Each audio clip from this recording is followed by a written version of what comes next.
Hi, Patrick Russell, EA, with today's Caliente topic, what's a loophole? And how can a taxpayer correctly use a loophole to their advantage on their tax return? Let's start with the basics. Language, both spoken and written, is imperfect and imprecise. And in the world of finance and taxes, it also ages and becomes obsolete. Even the connotation of the word themselves can change. For instance, the word whip. It used to mean an object that you would use to strike something with, like a horse. Now, it's that sexy car you pick up the ladies with. It's this changing and imperfect nature of language that allows loopholes to exist in the first place. There are two main types of loopholes. One is created by vague language. For instance, S-corporate owners who work for the S-corp must pay themselves a reasonable salary. Well, what's reasonable? S-corp owners have been debating that loophole since the day that rule was published. The second basic loophole?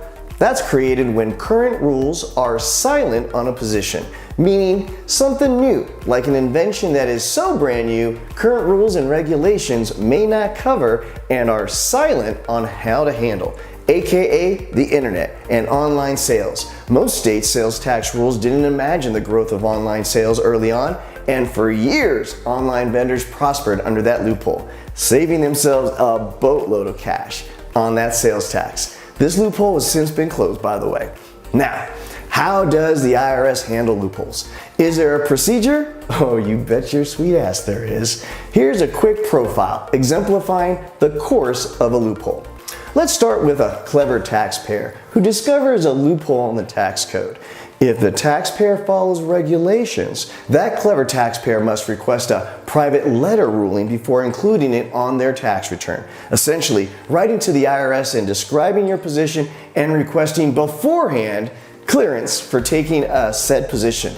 This voluntary disclosure allows the IRS to get a heads up when somebody has a bright new idea. The classic private letter ruling that I found many examples of? Pets. When Sparky runs a huge vet bill, the questions regarding claiming those vet costs as a family medical expense are aplenty. What if you fail to request a private letter ruling beforehand? And now it's time to file your tax return. Can you still take your clever loophole position? Yes, the IRS has a backup plan. The Form 8275 disclosure statement. This form can be filed with the tax return itself, once again voluntarily declaring to the IRS your bright idea and giving them the chance to nix your brilliant move. What happens, Pat, if I just let it ride and take a loophole position without first alerting the IRS? Nothing, unless you get audited. If the tax return is selected for audit, that will be your final opportunity to present the case for relying on that loophole position. The downside for waiting will be if the IRS disagrees and disallows the loophole. Whatever additional taxes you owe will also come with nice penalties and interest too. How do most loopholes die? You guessed it, by writing more rules to close the unintended loophole. Every year, the IRS, the U.S. Treasury, and the House Committee on Ways and Means meet to discuss and implement rule changes. It's a vicious cycle of cat and mouse, and it is also a double-edged sword for the rest of us to boot. Why?